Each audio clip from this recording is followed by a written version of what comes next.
Hola, buenas tardes.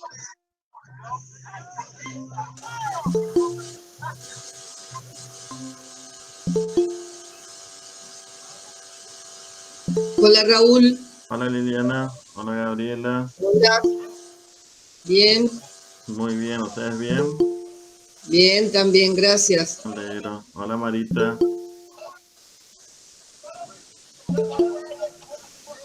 hola María Julia, hola Eduardo, ¿Cómo te va, María Julia?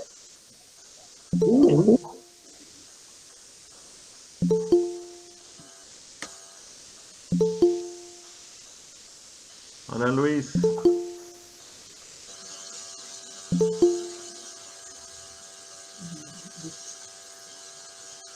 Les pido por favor que salvo los que hablen, bloqueen los micrófonos porque si no hay acoplamiento, por favor. Roberto Daúl, si puedes bloquear por favor. Y Sabrina Ahí está. Tawil, por favor, si pueden bloquearle los micrófonos para que no haya acople. Gracias.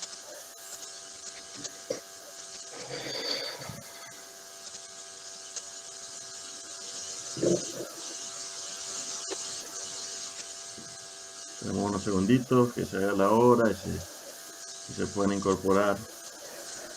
Una consulta, Raúl, buenas noches. ¿Qué tal? Buenas noches, ¿cómo estamos, ¿Vos Grace? me escuchás bien? Yo te Bien, escucho porque yo, perfecto. porque voy a poner el teléfono para la voz y para compartir pantalla voy a entrar desde otro lugar. Entonces, Bárbaro. ya Pero te digo, buenísimo, pero yo porque te si escucho no, y te veo bien. bien, sí, Mm, pero como la otra pantalla mía no anda bien, Perfecto, entonces vamos a ver si lo puedo hacer desde acá. pero muy bien. Es para compartir pantalla nada más. Ok. Hola, Amparo.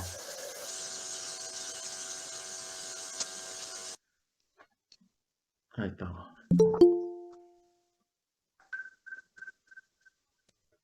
Ahí te uniste en otra vez recién. Ah, pero voy a silenciar esta pantalla.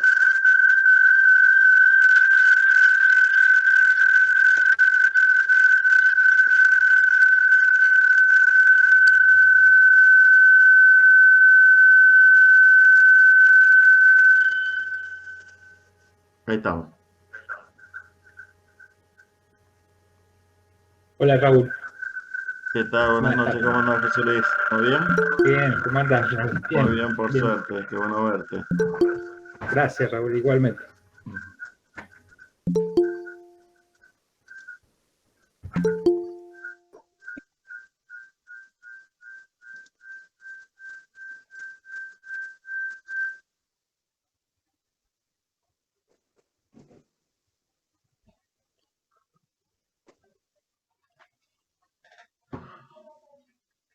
¿Cómo andamos? Hola, Soledad.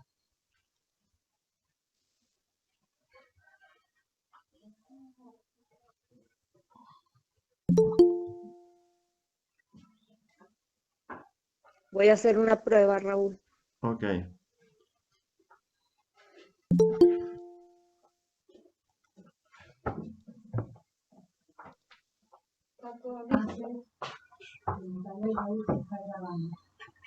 ¿Está grabando?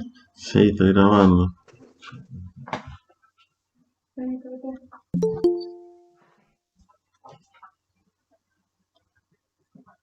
Ujú. Bien. Ahí se ve perfecto, Grace. Ah, bueno.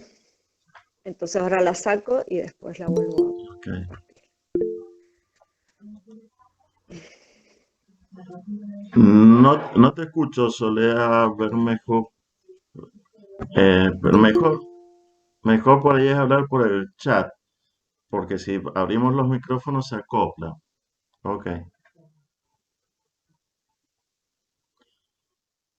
Pero Juan, qué gusto que estés, qué éxito hasta el Juan Bruyavini te ha venido a escuchar, Grace. Ay, ¿dónde está? Bueno, es que no lo veo. Lo vas a poder ver. Hola, buenas tardes. Acá aclaran que se escucha y se ve perfecto. Muchas gracias por aclararlo.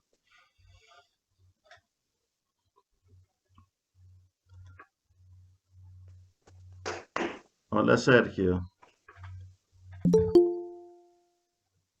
Opa.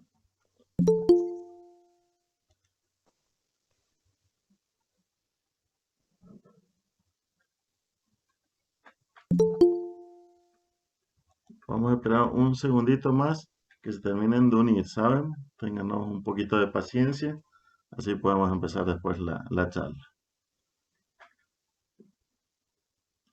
Nos falta el otro disertante, todavía no entra el Pablo Pito. Ya va a venir. Ya va a llegar, ya va a llegar.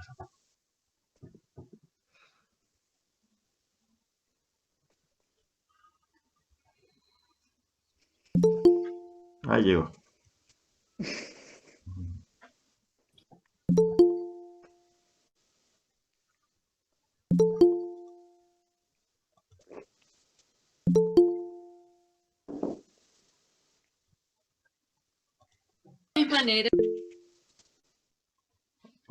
Hola Fabiana, buenas noches. Hola Jaime. Hola Adriana. Ahora sí, felicitaciones, Grace. Gracias, Raúl, por No, estas tan interesantes charlas que están organizando. bueno, bienvenida. Hola Gracias. Adriana. Hola Raúl, Hola Ricardo, ¿cómo estás?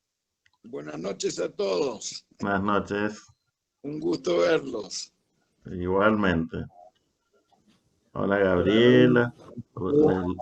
Les voy pidiendo que bloqueen en todo caso los micrófonos, los que no van a hablar, para que no se acoplen, por favor.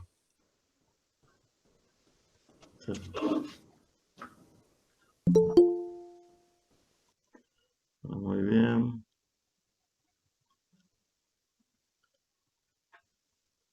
Hola Manuel.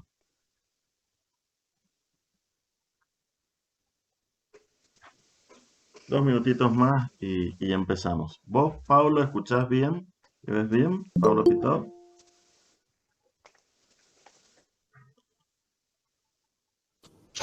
Sí, escucho bien. ¿Ustedes me escuchan a mí? Sí, perfecto. Sí. Es importante que te podamos escuchar bien. Gracias. Bien.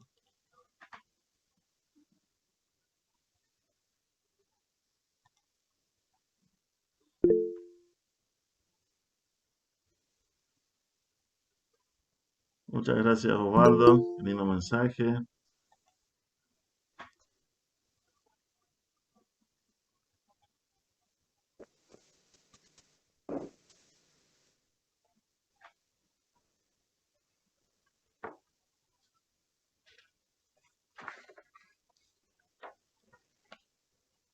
Dos minutitos más.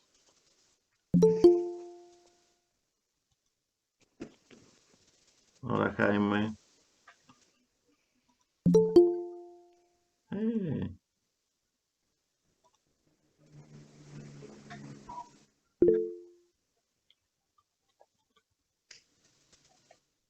Ya vamos a ir a Misiones, Agustín Borges. Ya vamos a ir.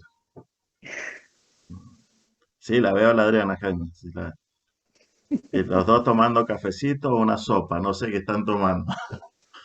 Conviden. Café. Ok. Hola, Alicia Braverman. Bienvenida. Es la hora del vinito, en realidad. Sí, sí, sí. Yo en realidad estoy con guindado, que es lo que corresponde.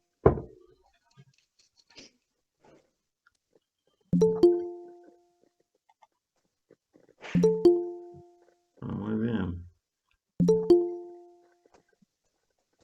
Hola, Jorge Horacio. Hola Raúl. Bueno verte. Tal cual, Gabriela, que todos podamos brindar juntos próximamente. Voy a escuchar porque hay alguien.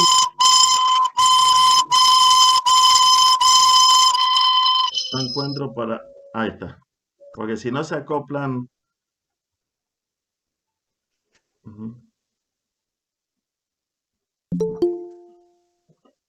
Uy. Que se fue el agua. Ujú.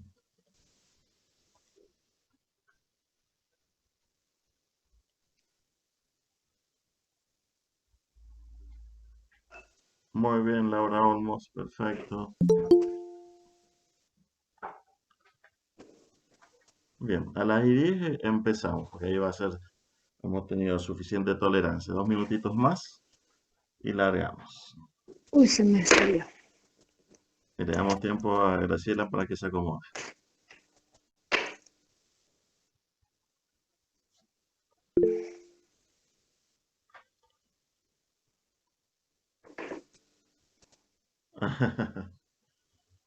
Se cae.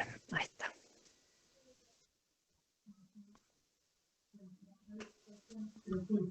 Así es un lindo encuentro.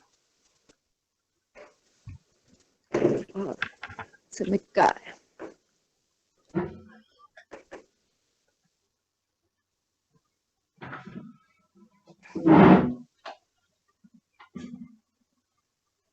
Y quédate quieta ahora, ni te muevas. Ujú.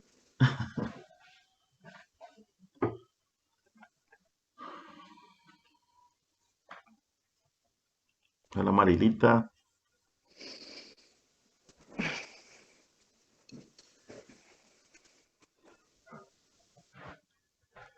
Muy bien.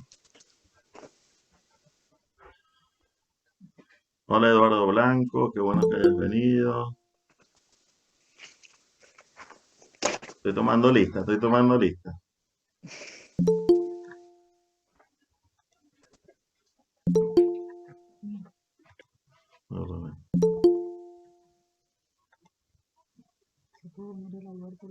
Sí, también.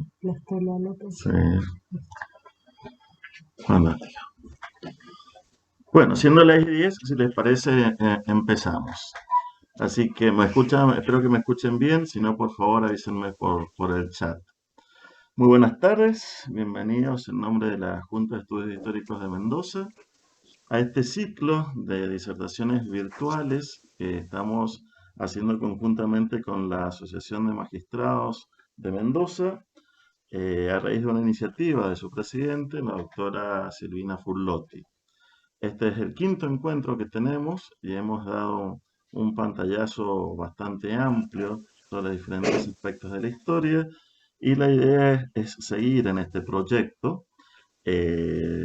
Por ejemplo, la semana que viene vamos a tener 2 muy interesantes conferencias sobre Belgrano, siendo el mes de Belgrano y un año muy especial, ya que es el bicentenario de su muerte y los 250 años de su nacimiento. Vamos a tener una disertación de la magíster Adriana Micale, muy interesante sobre nuevas investigaciones que ha hecho y una relación de Washington, Belgrano y la República, y después de una disertación del vicepresidente de la Academia Argentina de Artes y Ciencias de la Comunicación, Roberto Lizalde, desde Buenos Aires, que nos va a contar algunos aspectos desconocidos o particulares de Belgrano. Pero hoy tenemos una disertación de 2 muy queridos miembros de la Junta y mucho más queridos amigos, que es Graciela Moretti y Pablo Pitó.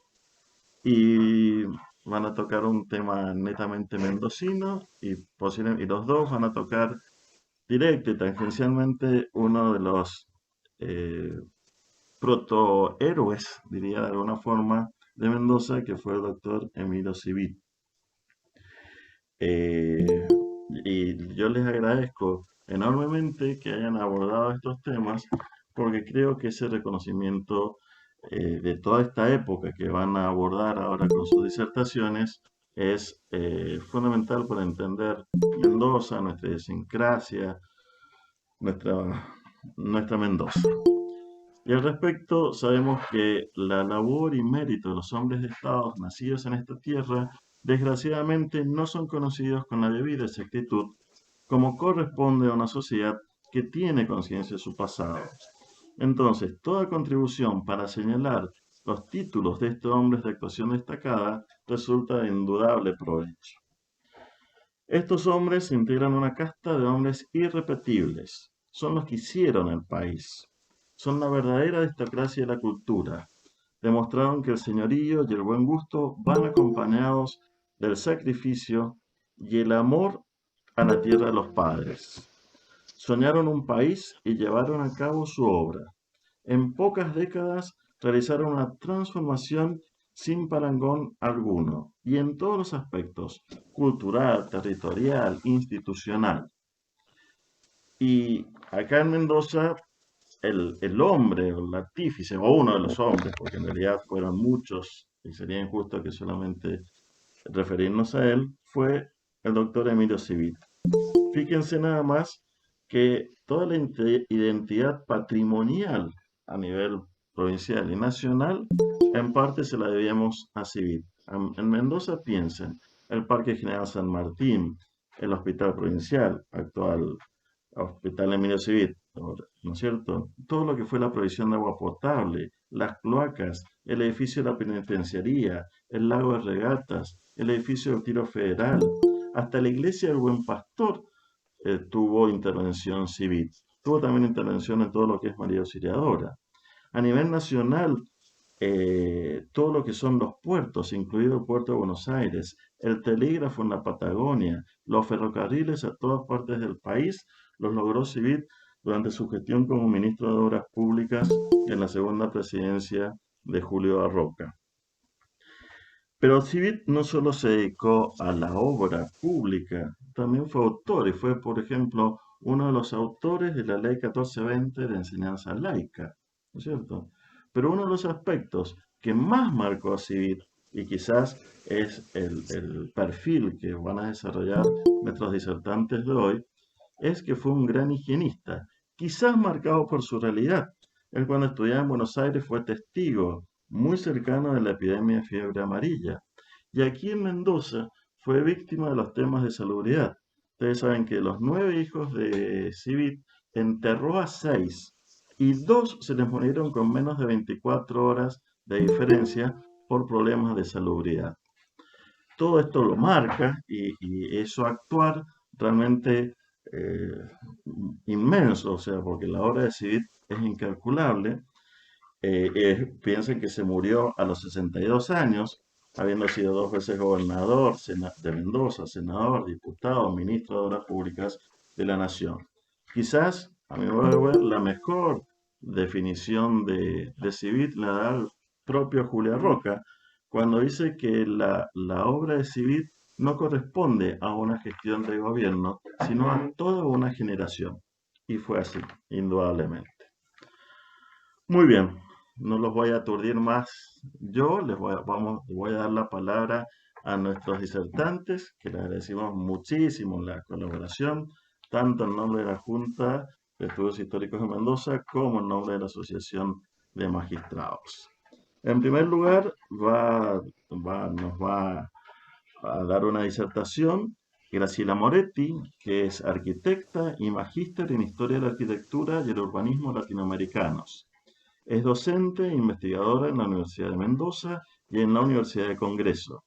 Desde el año 2000 forma parte del equipo técnico de la Dirección de Patrimonio Cultural y Museos de la provincia y es delegada de la Comisión Nacional de Monumentos. En el 2016 ingresó como miembro de número de la Junta de Estudios Históricos de Mendoza. Hoy Graciela nos va a dar una charla que ha titulado De la Mendoza moderna de Civit y Coni a nuestros días, un recorrido por la ciudad en estos tiempos. Te damos la palabra a Graciela.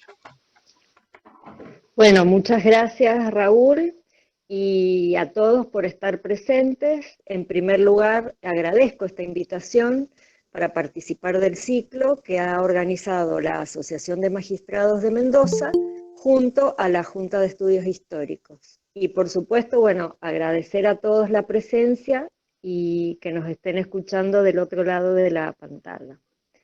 Cuando comencé a preparar esta exposición, tenía en mente poder hacer ciertas relaciones.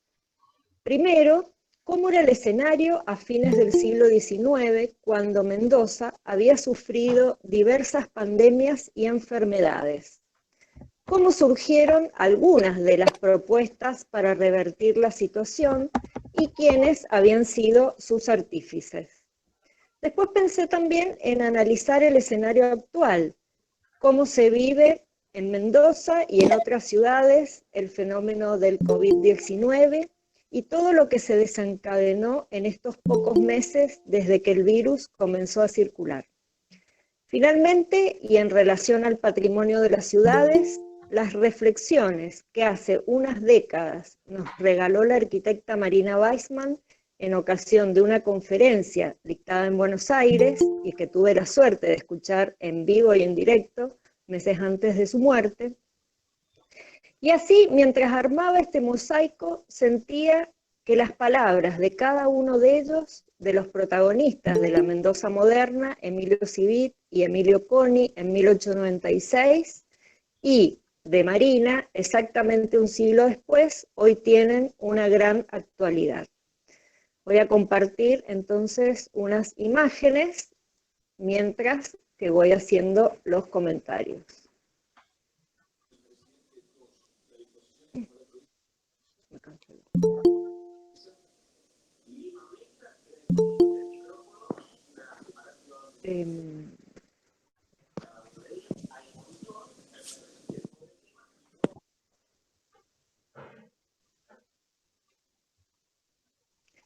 Me parece que no se me comparte, Raúl. No, todavía no se comparte. ¿Puede ser?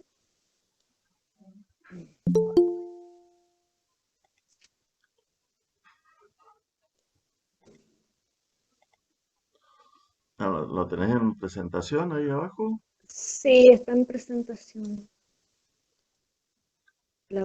Recién anduvo perfecto, ya va a salir. Sí.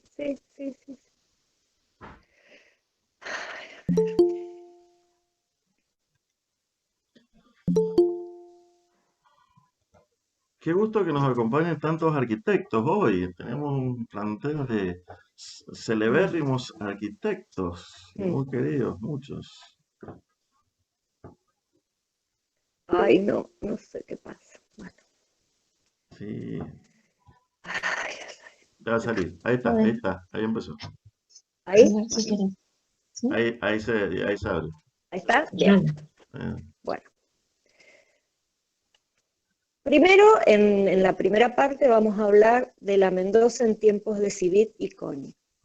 A fines del siglo XIX, Mendoza no había podido revertir la tasa de mortalidad que habían causado las pandemias y epidemias de viruela, de cólera y también de difteria. El 28 de febrero de 1896, el Senado y la Cámara de Diputados de Mendoza habían sancionado la ley número 3, mediante la cual autorizaba al Poder Ejecutivo para contratar a un higienista de reputación europea o nacional, para que, con otros médicos radicados en la provincia, procedieran a estudiar las causas de la insalubridad de esta y aconsejen las medidas y obras que sean necesarias para realizar la modificación de la situación actual. Grace, no se ven las imágenes. Ah, bien. ¿Ahí? No, todavía no. ¿Ahí? Ah, ¿no se ve? No, se ve tu máquina. Dice Tienen que charla. tocar ustedes donde dice Graciela Moretti, tocar ahí, me parece. No. Fíjense. No, Claro, no, porque yo estoy con otra imagen, no estoy con...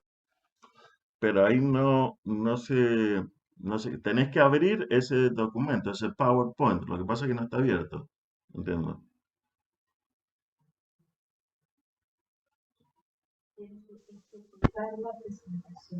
Tenés que ejecutar la presentación. Pues se ve tu La tengo escritorio. compartida. Hola, Ahí vamos. hola, lo que se ve es Escritorio. el escritorio de computadora.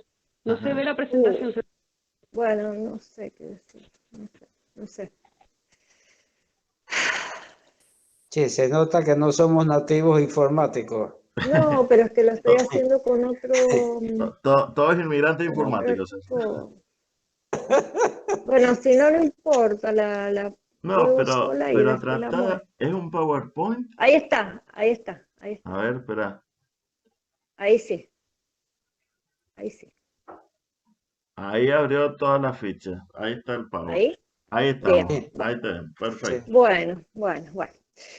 El 16 de abril de ese año se crea por decreto del gobernador Francisco Moyano y como ministro de Hacienda Emilio Civit, la Dirección General de Saneamiento para estudiar las causas de la insalubridad de la capital y departamentos adyacentes. El mismo decreto nombraba a las autoridades como director de saneamiento de la provincia al doctor Emilio Ramonconi. El inspector general fue Luis Lagomayore y el secretario Segura Walron. Entre los médicos consultados estaban los doctores Jacinto Álvarez y Carlos Ponce. Coni había nacido en Corrientes en 1855 y era hijo de padres franceses. Estudió en la Facultad de Medicina de la Universidad de Buenos Aires, recibiéndose en 1878. Según Federico Pérgola, miembro de la Academia Nacional de Medicina, debe considerarse a Coni como un verdadero apóstol de la medicina social. Entre sus acciones más importantes se puede decir que fue uno de los fundadores de la Liga Argentina contra la Tuberculosis y que impulsó la Liga Argentina contra el Alcoholismo. El libro Héroes y Villanos de la Medicina, las dos caras de la moneda, de Sergio Alberto Dragoni, le dedica un capítulo completo a Coni, destacando su aporte al higienismo argentino. Señala este autor que Coni en una oportunidad expresó: en vez de médico de enfermos, lo he sido de ciudades y pueblos. Y por ello vino a Mendoza, para analizar la situación y realizar un diagnóstico. Luego de 6 meses entregó una publicación a las autoridades, la que fue editada por la imprenta de su padre, Pablo Emilio Coni. La publicación es Saneamiento de la provincia de Mendoza, y en ella Coni presentó todos sus estudios y propuestas. El 1 de diciembre de 1896, Coni se dirige con estas palabras al ministro de Hacienda de Francisco Moyano, o sea, Emilio Civit. Dice: no tengo conocimiento de que una ciudad del orbe haya requerido en un momento dado la intervención conjunta de todos los elementos o resortes higiénicos. Las que se distinguen por su alto grado de salubridad han realizado sus progresos sanitarios de un modo gradual y paulatino. No podía ser de otra manera, puesto que la bacteriología, ciencia de ayer, ha venido con sus revelaciones a cambiar la faz de la higiene moderna. La salubrificación de un centro de población es la obra más noble que puede confiarse al celo y al esfuerzo del higienista. Continuaba Coni: de nada sirven las riquezas de un país si él está diezmado por la enfermedad y la muerte. La despoblación de la ciudad de Mendoza ha impresionado penosamente a sus poderes públicos. Bien lo demuestra el mensaje que se publica adelante, razón por la cual se han decretado los estudios de saneamiento. El ejemplo es digno de ser imitado por todas las capitales argentinas que se encuentran en análogas situaciones sanitarias. Honrado por el Poder Ejecutivo de la provincia de Mendoza para llevar a cabo los estudios de higienización, he dado a la magna tarea una consagración constante de 6 meses y el presente libro que tengo la satisfacción de presentar al señor ministro condensa los diversos trabajos e investigaciones realizadas, los informes o memorias elevados. He intercalado en el texto una serie de planos, fotograbados y fototipias para demostrar, por así decir, de una manera gráfica las mejores practicadas y las que deberán efectuarse. ¿Para qué la importante capital andina, llamada por su situación geográfica y su producción a un porvenir envidiable, ocupe el lugar que la corresponde entre los centros saludables de la tierra? Finaliza Connie esta carta diciendo: bien comprendo que las reformas aconsejadas no son de un día, sino que de muchos años para llevarlas al terreno práctico, pero la era de la regeneración higiénica ha comenzado para mí, y estoy convencido de que la estadística no tardará en revelar benéficos resultados en el transcurso de corto tiempo. El libro, bueno, es sumamente valioso por todo el contenido, todo el estudio que él desarrolla, y finalmente en los últimos capítulos, el capítulo 31, Connie enumera las conclusiones a las que arribó luego de su estudio. Entre otras cosas, decía que la ciudad tenía una mala calidad del agua y un uso indebido de las acequias, que había ausencia de cloacas o alcantarillas, que los materiales de construcción eran antihigiénicos, que la pésima ubicación de la ciudad y la mala orientación de las calles en la sección oeste perjudicaban a la misma, que la sequedad del aire, las pocas lluvias y el viento sonta eran otros de los problemas, que la arboleda estaba defectuosa y era perjudicial y que dificultaba la aireación. La séptima idea era que la extracción incompleta de los residuos domésticos y la acumulación de estos en parajes poblados y en la proximidad de cursos de agua era otra de los aspectos negativos, que la ausencia hasta hace muy poco de los servicios sanitarios indispensables en un centro urbano, y agregaba cuáles eran, y finalmente destacaba que la ausencia en la asistencia pública debía sustituirse por edificios de buena calidad que sustituyeran al Hospital San Antonio y al Lazareto. El libro, como les decía, es muy valioso para quienes estudiamos la ciudad, además de por la propia palabra de Connie, por las imágenes que acompañaban el libro, por las plantas de los edificios, las fotografías de las calles y plazas y de las situaciones que se daban en Mendoza. Por ejemplo, refleja escenas de vacunación, escenas que se daban en el matadero, por mencionar algunas. Una de las imágenes es curiosa, la que estamos viendo ahora en pantalla, porque muestra la avenida San Martín, aunque la muestra, fíjense, con los adoquines y con un incipiente tendido de lo que podría haber sido años después el tranvía. Recuerden que el tranvía es de 1912, o sea que esta imagen que data del libro de Connie de 1897 es un antecedente muy importante de que Mendoza ya había empezado a modernizarse antes del cambio de siglo. Connie se marchó de la ciudad, pero a poco comenzaron a concretarse algunas de sus propuestas, dos especialmente, el Parque del Oeste y el Hospital Provincial. El 8 de mayo de 1897 se decretó la construcción del hospital y para ello se dispusieron los terrenos fiscales cerca del ingreso al Parque del Oeste que había sido creado en noviembre del año anterior.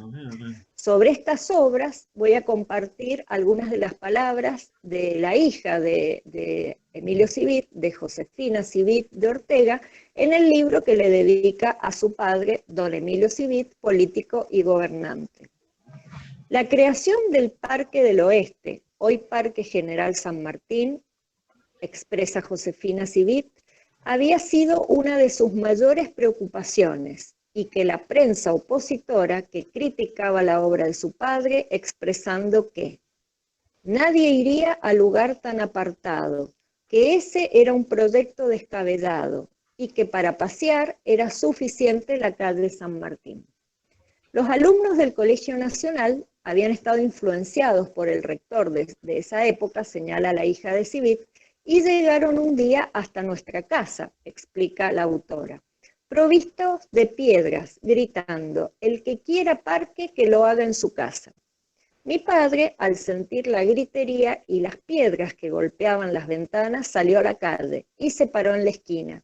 Los muchachos, al verlo completamente solo, retrocedieron, pero él los llamó diciéndoles que deseaba conversar con ellos. Y así lo hizo.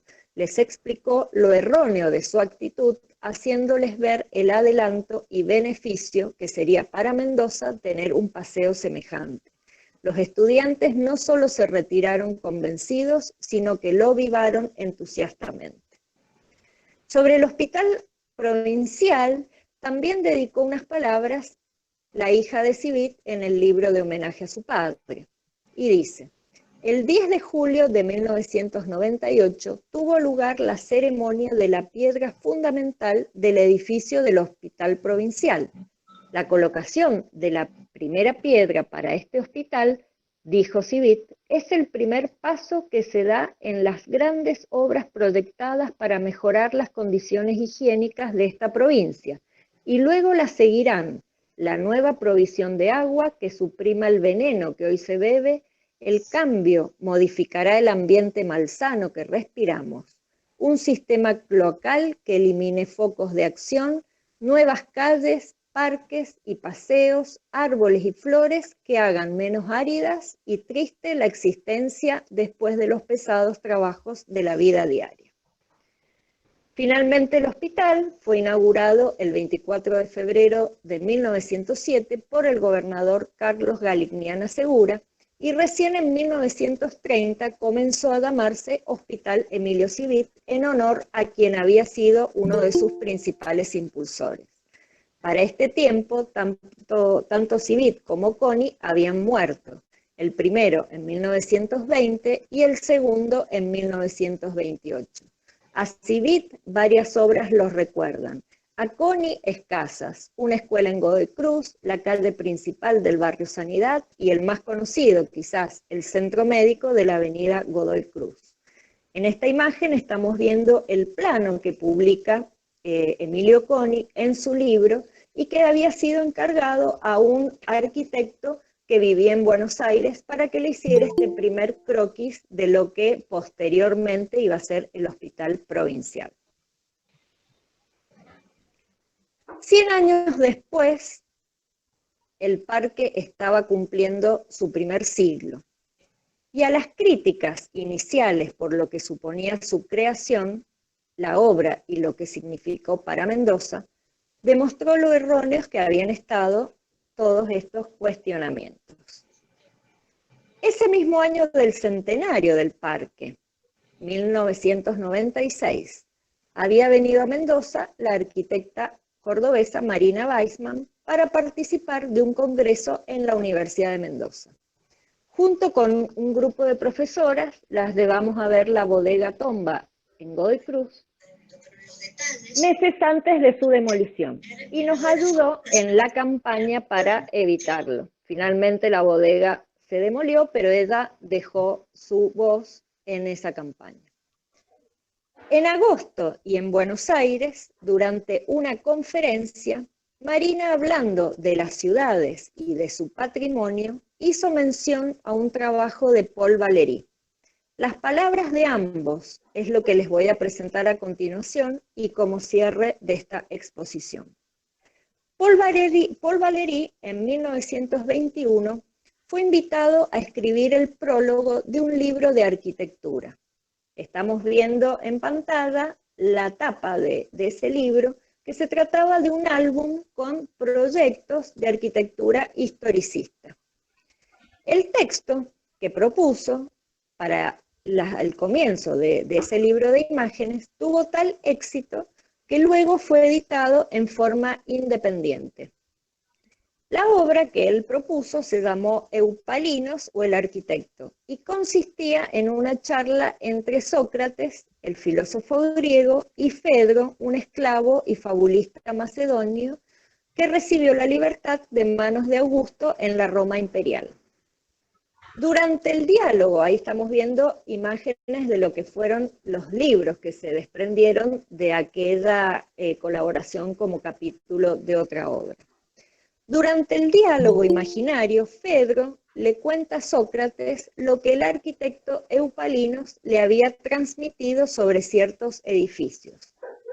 ¿No has observado, le dice Eupalinos a Fedro, al pasear esta ciudad, que de entre los edificios que la pueblan, algunos son mudos, que otros hablan y que otros, en fin, los más raros, cantan.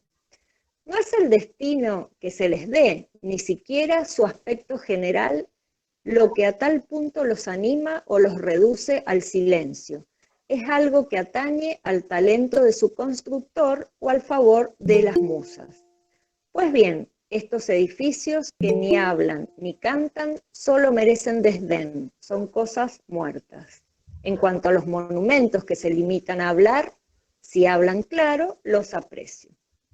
Este libro de Paul Valéry y esta idea de los edificios que cantan, que hablan o que están mudos, lo adaptó Marina Weissman para una de sus últimas conferencias, aquella que dio en el Foro Iberoamericano de Reflexión que organizó el CICOP en agosto de 1996. Y ahora leo lo que Marina dijo en esa conferencia. Todo esto, pues, y mucho más que podríamos seguir comentando, constituye el patrimonio de una ciudad. Y como resultado, la existencia de ciudades que, parafraseando a Paul Valéry, podríamos decir que hablan, que callan y que en raras ocasiones llegan a cantar. Me atrevería a agregar, expresó Marina, a las categorías de Valéry para las ciudades, aún otra categoría, pues hay y siempre ha habido a lo largo de la historia ciudades que lloran. ¿Quién sabe cómo lloraron las piedras del Cusco? Pero permanecieron, sin embargo, como testimonio parlantes, plenos de dolor bajo los muros de los conquistadores, obligándolos de todos modos a darle su forma propia a la ciudad. Varsovia lloró su destrucción, pero no quiso permanecer en el llanto, quiso recuperar su palabra. Budapest, con sus bellísimas fachadas ennegrecidas y deterioradas, cargadas de esculturas que ostentan otrora su riqueza y su poder, parecen llorar la pérdida de su alegría. Marina terminaba así.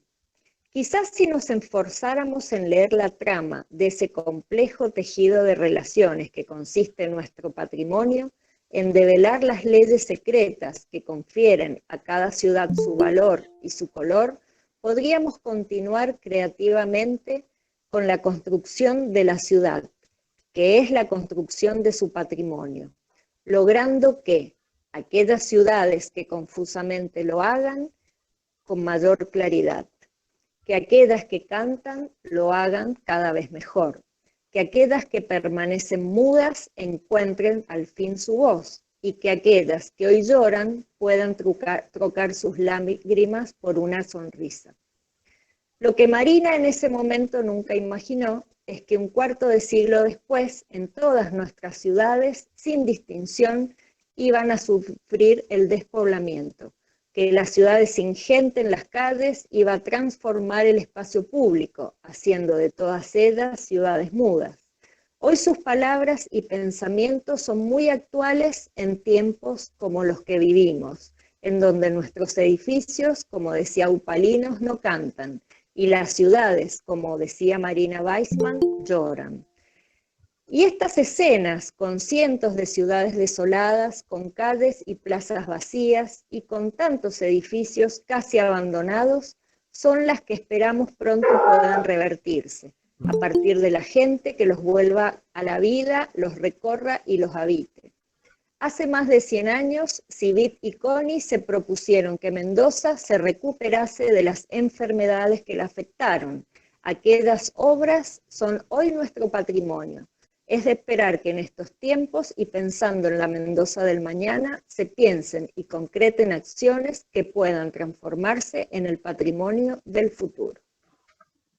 Muchas gracias. Muchísimas gracias, Graciela. Ha estado realmente lindísima tu recuerdo. Ahí están los aplausos. Pero muy lindo. Re interesante. Y te agradezco especialmente el homenaje a Civit, y más en este año que son los 100 años de su fallecimiento. Y un reconocimiento que se ha perdido. En el libro que vos mencionaste Josefina Civita Ortega, realmente es muy valioso. Que está en la Junta, En la conviene Junta, ir lo a publicó la comprar. Junta, fue una edición de la Junta. Ujú. Cuando se murió Civit, se murió ahí en la casa de la esquina de Ujú. Chile y Montevideo. Toda la población de Mendoza lo acompañó a su entierro, se murió a los 62 años. Y como no fueron suficientes los taxis y los autos que hubieron en la época, recorrieron las 40 cuadras a pie. Toda la población de Mendoza, un agradecimiento por todo lo que hizo, por la salubridad, etcétera, Emilio Civit. Muy bien, ahí en el chat tenés todas las felicitaciones de Sí. todos los fans de tu hermosa charla. La Ahora, verdad que quise unir a todos estos personajes y fabuloso. recordarlos porque cada uno en su momento trató de hablar de la ciudad, del patrimonio, de lo que sufrían estos lugares. Tal cual. Y todo lo que tuvieron que pelear, porque, por ejemplo, vos lo dijiste Exacto. bien, el parque no era bien visto, el proyecto del parque, fue muy, Ujú, muy, muy discutido. No entendían esa ujú. inversión de plata en el parque y no en edificios públicos, por ejemplo. Exacto. Muy bien, ahora le vamos a dar la palabra a nuestro segundo disertante, que es el arquitecto Pablo Pitó. Pablo es arquitecto, egresado de la Facultad de Arquitectura y Urbanismo de la Universidad de Mendoza. Es magíster universitario en Andén, en la Universidad Francisco de Vitoria y en la Universidad Internacional de Cataluña, España. Ha sido secretario, por favor, bloqueen los micrófonos porque si no se acopla. Gracias. Ha sido secretario docente de la carrera de posgrado de especialización en proyectos y gestión ambiental en territorio árido, sísmico, y ha sido investigador en el Instituto de Estudios por el Medio Ambiente en la Universidad de Mendoza. También ha sido docente en la Facultad de Arquitectura y Urbanismo de la misma unidad académica y titular de la Cátedra de Gestión de Recursos Aire en la Universidad de Congreso. Ha presentado proyectos de gestión de protección del patrimonio cultural a través de la Fundación Ambiente y Patrimonio. Ejerce su profesión en forma independiente en arquitectura, paisajismo, urbanismo y ambiente, entre otros. Es consultor y asesor sobre ambiente en evaluación de impacto ambiental y gestión ambiental de proyectos públicos y privados, urbanos, de saneamiento, de infraestructura, turísticos, industriales, comerciales, entre otros. Ha participado también en la redacción de diversos proyectos de ley, reglamentos en temas ambientales y urbanos y en la reforma de la Constitución. También, como si no fuera poco, ha sido secretario y vicepresidente de la Caja de Previsión de Profesionales de la Construcción de Mendoza, vicepresidente del Colegio de Arquitectos de Mendoza y actualmente es presidente de la Regional Centro del Colegio de Arquitectos de Mendoza.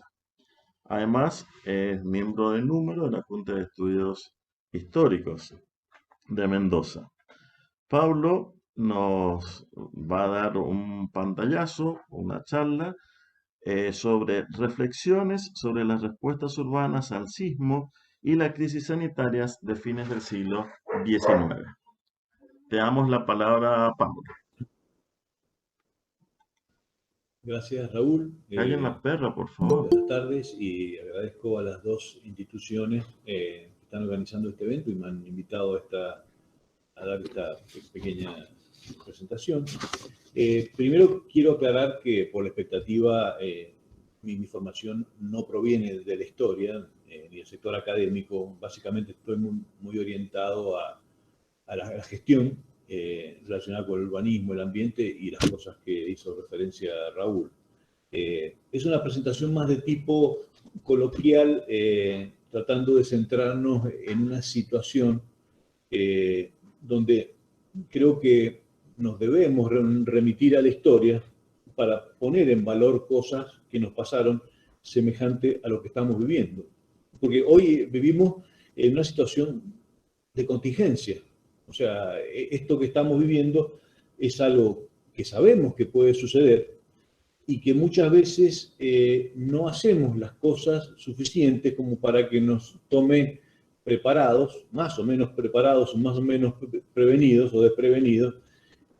Y bueno, tenemos que salir a veces a tomar tiempos, respuestas o medidas de emergencia, porque nuestra infraestructura, nuestro equipamiento, nuestros espacios, nuestras condiciones de vida a veces no están preparadas para este tipo de contingencia. ¿Se escucha bien, Raúl? Perfecto, sí. ¿Sí? Sí, perfecto, Bueno. perfecto.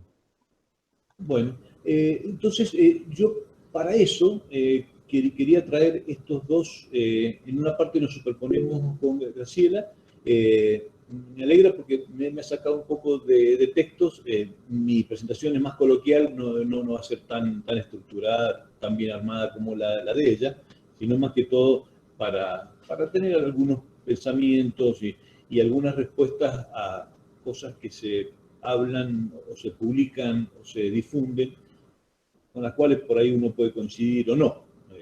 No pretendo que alguien se sienta a lo mejor afectado por algunas cosas que voy a comentar.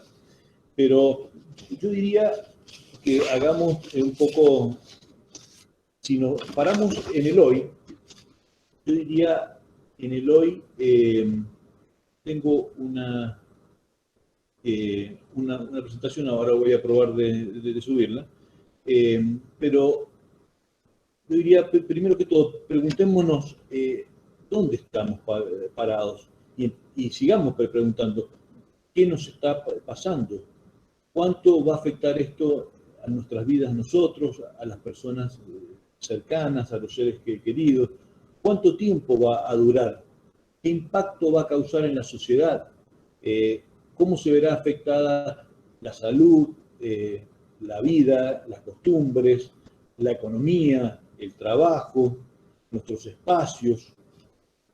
O sea, digo, ¿alguien tiene alguna respuesta o alguien se puede imaginar que esto iba a suceder y que puede alterar todo? Lo que sí creo, y por eso me remito a esas dos cosas, es que cuando uno está preparado para las cosas, puede vivirlas o soportarlas o transitarlas de un modo que cause menos daño o menos efectos. En Mendoza, gracias a Dios, y suerte que el tema no ha tomado el color que se esperaba, pero igual nos ha dado tiempo y la sociedad se ha estado preparando para estar en una mejor posición para que esto produzca el menor daño. Pero bueno, puede estar hablando de vacuna en el invierno del 2021. ¿Cómo van a ser nuestras vidas? Ya sabemos, ya estamos transitando cambios con distintas respuestas. Pero por eso iba a traer un caso y yo les diría, voy a tratar de subir unas láminas, de compartir una presentación para que no sea, sería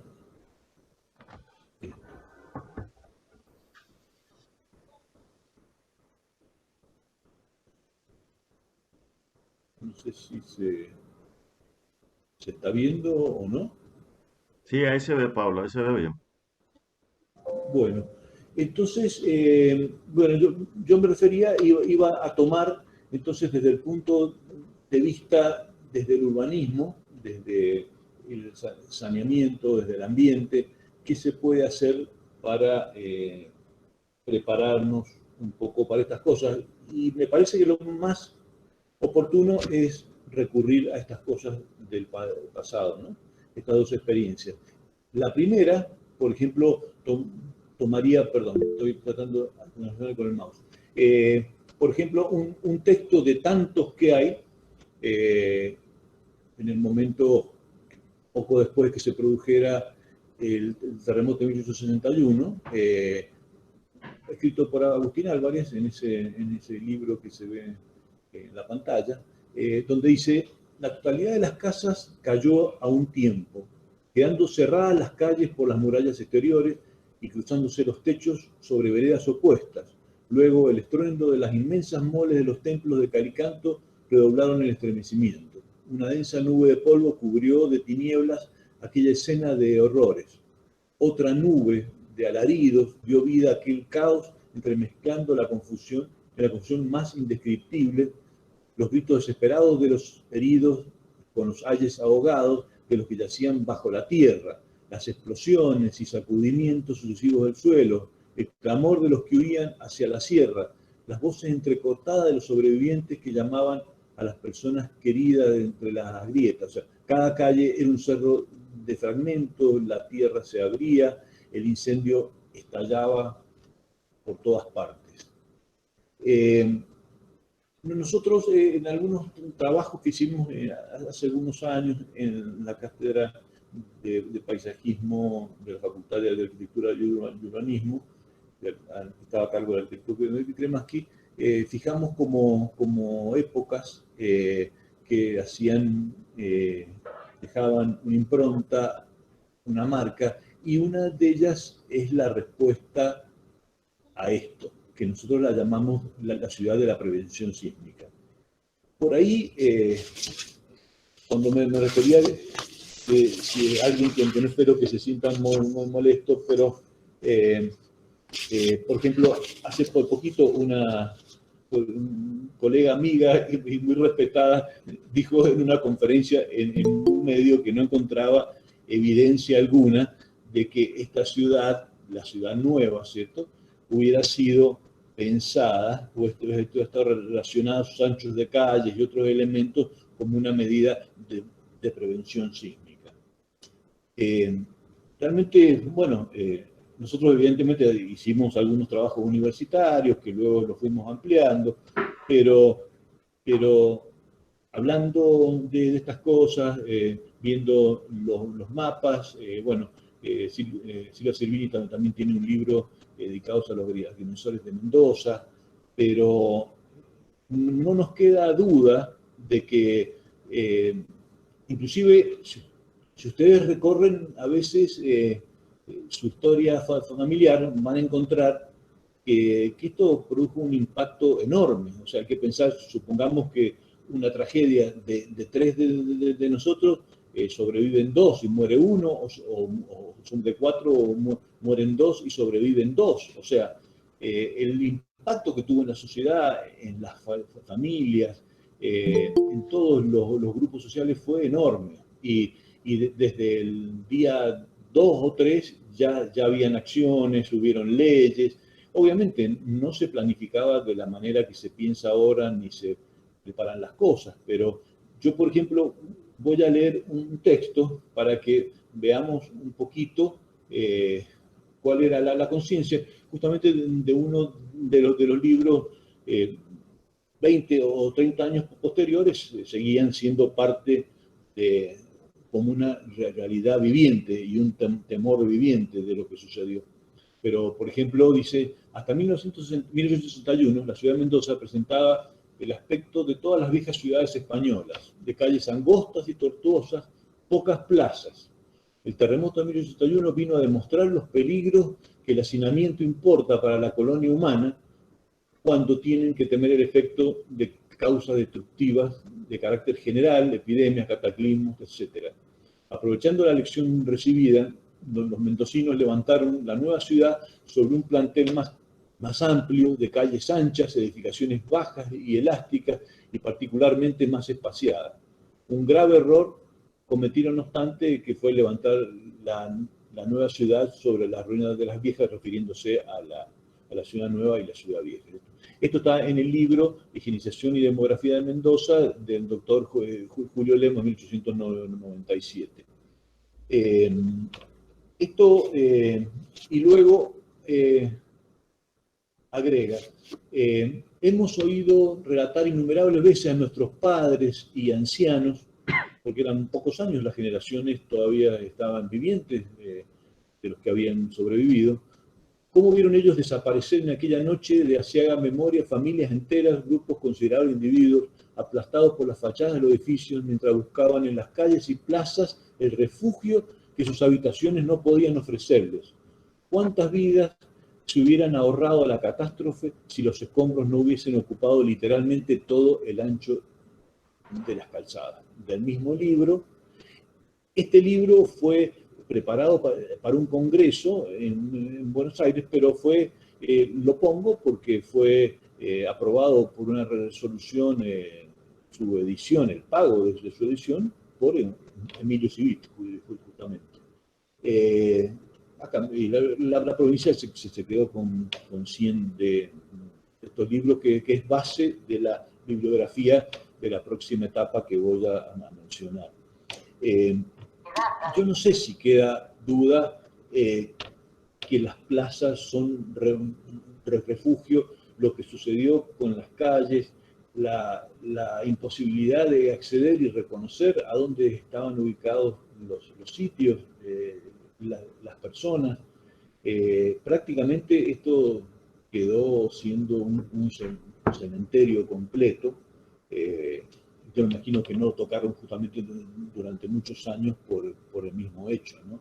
Pero en ese momento nosotros considerábamos que viene con la votación del ingeniero emisor Julio Balofet, una planificación donde uno ve pautas y encuentra escritos sobre el ancho de las calles, de las avenidas, la ubicación del arbolado urbano Populus del deltoide, como si fueran elementos, diríamos, de soporte de la fachada para que no llegaran a cubrir las calles, anchas avenidas que llegaban a la plaza principal, terrenos no más distantes a 250 metros de un espacio abierto, que son los hospitales de campaña, porque ustedes han visto que quienes responden en estas situaciones son las fuerzas de seguridad, que están estructuradas, preparadas, que tienen los hospitales, que tienen los elementos, diríamos, para prepararse para una contingencia. Hoy existen otros organismos, como de defensa civil, pero las fuerzas de seguridad son las que mejor desarrollan, y en estos casos que hubieron, también se produjeron grandes grietas, los espacios abiertos son los espacios de refugio, como una avenida de circunvalación para poder acceder a toda la ciudad en enormes proporciones.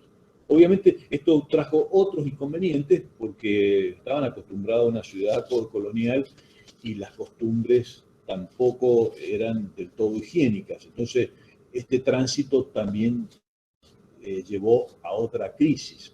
Y ahí quería ir un poco a la parte de la crisis sanitaria del siglo XIX.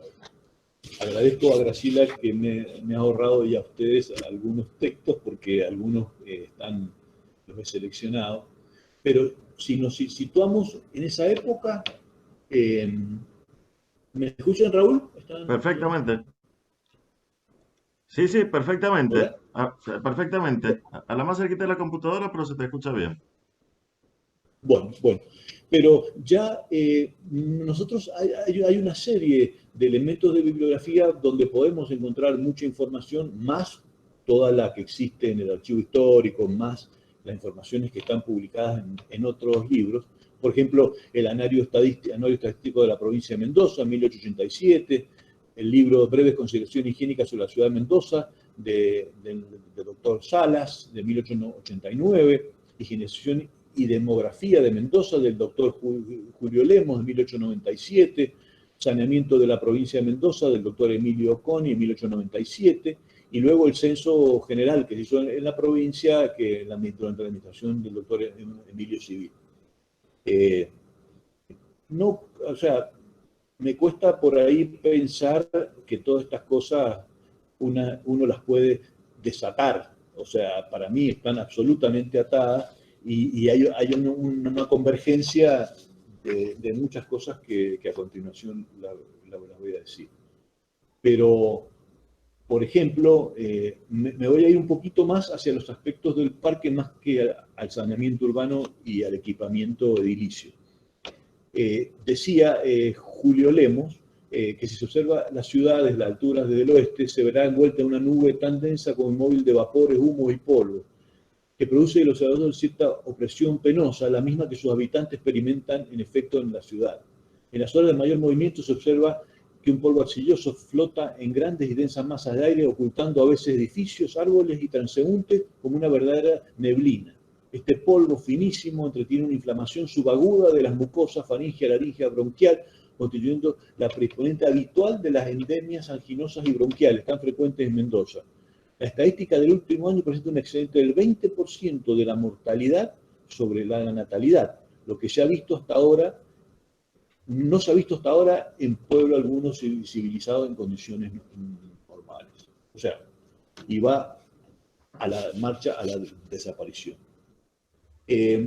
Después agrega, en otra parte estaban identificados, ustedes ven en la ciudad planos de mortalidad, de morbilidad, cada persona, y toda una serie de hechos de un medio que tenemos bastante agresivo en algunos aspectos para las instalaciones humanas.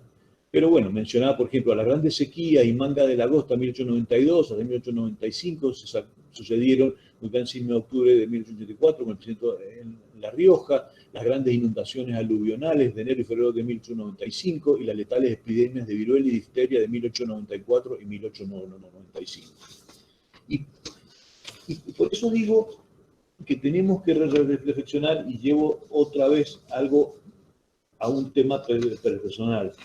Cualquiera que indague un poco en su historia, en su genealogía, que Raúl es experto en eso, va a encontrar, por ejemplo, yo encontré una bisabuela inmigrante, madre posterior, después que se corrigieron esta cosa, de 8 hijos, que aparecía como viuda en su acta, y decía que había fallecido su esposo y sus 3 hijos. O sea, tanto en el sismo, por ejemplo, en el sismo, en el caso de mi familia, perecieron Martín Zapata bajo los escombros, dicen que fue, o sea, salvó a su hija, que sería mi tatarabuela, o sea, y que un perro ayudó a identificarla debajo de los escombros, porque estaba hacía un tiempo debajo de los escombros, y él cayó en una grieta. Pero todas estas cosas es para decir, estamos, no sé, por la vida, estamos, o sea, yo estoy por esta circunstancia, en realidad somos toda una circunstancia, y estas cosas nos tocan de cerca. Es cuestión que revisemos un poco y vamos, a menos que uno sea totalmente de familias inmigrantes posteriores a estos duros acontecimientos que han sucedido en Mendoza de mortalidad en grandes números, pero vamos a notar que encontramos realmente muchas muertes y muchas cosas que nos pueden llevar a pensar. Decía Emilio Civito en su mensaje a la legislatura, llegará un momento en que Mendoza será un pueblo sin habitantes, como ya empieza a ser una ciudad sin niños. El Poder Ejecutivo piensa que, antes que nada, está la vida y la salud pública, y que conocer las causas originales de esta situación y tratar de remediarlas, obedeciendo a un plan y a un sistema, es cuestión de humanidad y civilización. Por otra parte, habría economía en la riqueza general, desde cada vida malograda representa una pérdida efectiva para la sociedad, cada vida, perdón. La situación actual triste y desconsoladora, es decirlo, la vida se hace imposible en Mendoza. Este fue un mensaje a la legislatura de luego, Connie decía, no tengo conocimiento de una ciudad en el orbe haya requerido en un momento dado la intervención conjunta de tantos resortes higiénicos. Bueno, esto Graciela ya lo dijo, y las medidas de saneamiento. Muestro una imagen del parque porque en realidad la otra vez estábamos en uno de los aniversarios del parque y un conocido investigador de Mendoza se refirió que era una obra megalómana de una persona que solo le interesaba figurar él y hacerse notar a nivel nacional, de lo que muchos creían, y realmente fue uno de los mejores parques, más importantes parques del país, y más bellos también. Y bueno, habló de como que no era una obra, digamos, de valor, y que es un mito el tema de la mejora ambiental, que esto se incorporaba a la ciudad de Mendoza. Pero bueno, solamente voy a leer textos de otros, por lo cual yo creo, me molesta que esas cosas se digan en público frente a tanta gente, cuando esto le costó tanto a la gente, todos los viveros, los componentes, luego las transformaciones que se hicieron, el uso social que tomó el parque, creo, y bueno, y evidentemente la trascendencia ambiental, si ustedes ven en relación a la extensión de la ciudad, tanto esto como la expansión que estaba prevista hacia el norte, convertía un verdadero escudo y mejorador ambiental.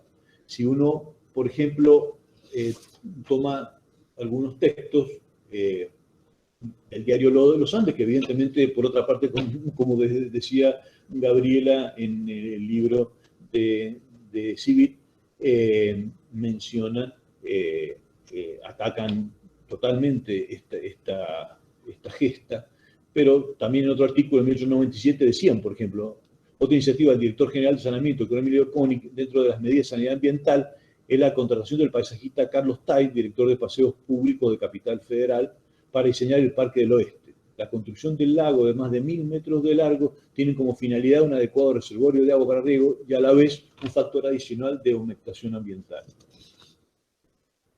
Otro párrafo, por ejemplo, bueno, y el arquitecto que más que en sus textos escribía muy bien algunas cosas, pero él dice esto, que se produce la concurrencia de fuerzas e influencias remotas que se funden con lo local plasmando una creación esmeradamente elaborada fruto del genio de tres imaginativos del pensamiento, del sentimiento y de la acción. La acción del doctor Emilio Civit, el botánico y paisajista Carlos Tait y el doctor Emilio Koenig.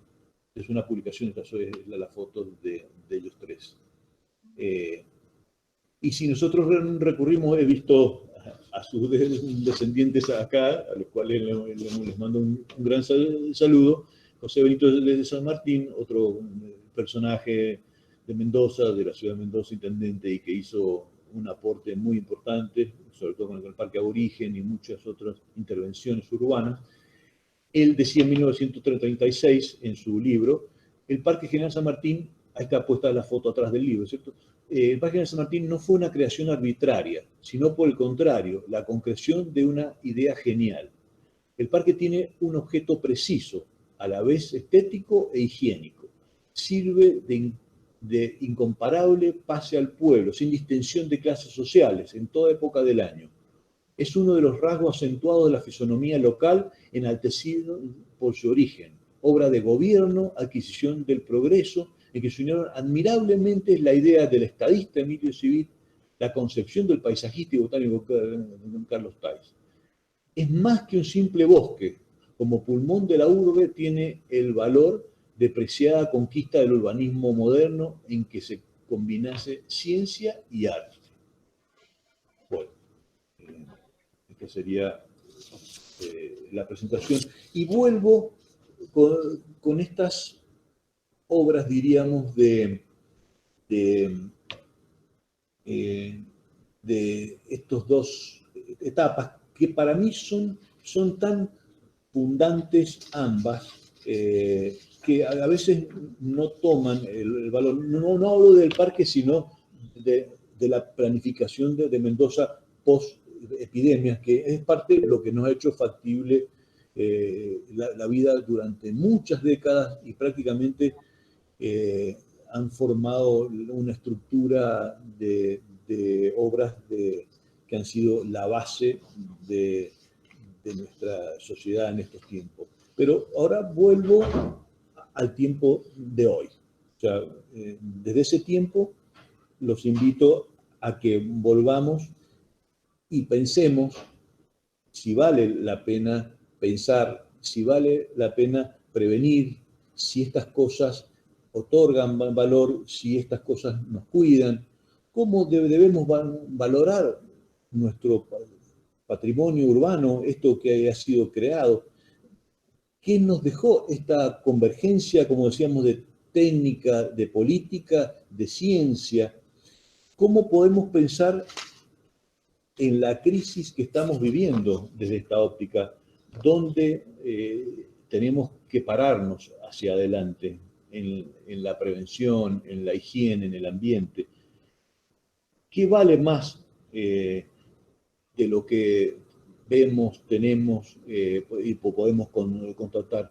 Un dicho, un prejuicio político, si eran conservadores, si eran progresistas, si eran liberales o no eran socialistas. Digo, importa tanto cuando la vida y los hechos son realidades tan tangibles. O sea, me cuesta a veces o sea, me duele, diríamos, que se pongan en juicio cuestiones personales o que se piense que esta gente, como muchos otros protohombres, como ha dicho Raúl, han muerto en la pobreza, dejando su vida y todo lo que tienen en la gestión pública y dando conocimientos. Si uno ve a veces discursos, dice, ¿puede ser que esta gente supiera tanto? Claro que sí, claro que sabían mucho y conocían mucho más la naturaleza.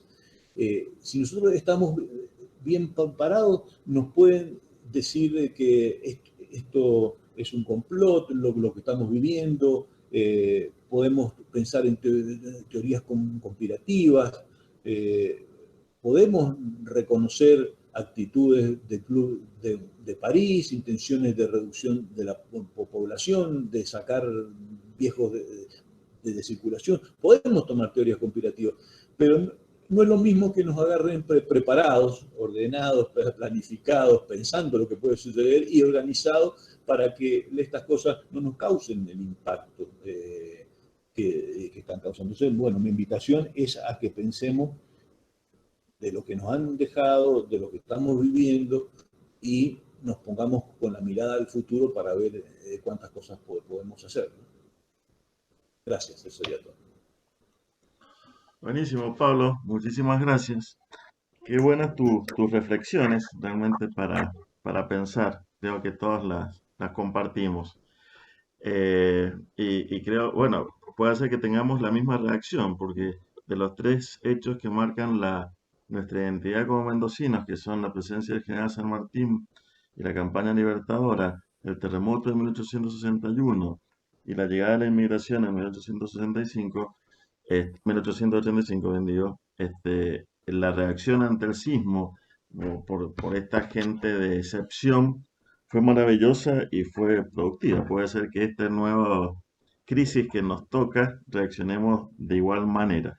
Realmente muy, muy, muy lindo tu disertación. Muy bien, espero que les haya gustado. Muchísimas gracias por acompañarnos.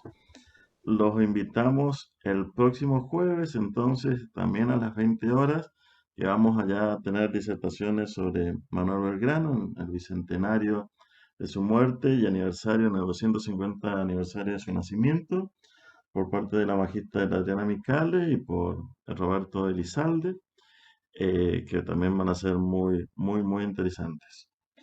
Bueno, hoy hemos aprendido un montón. Muchísimas gracias a los dos disertantes que nos han acompañado esta noche. Muy bien, nos vemos el próximo jueves entonces.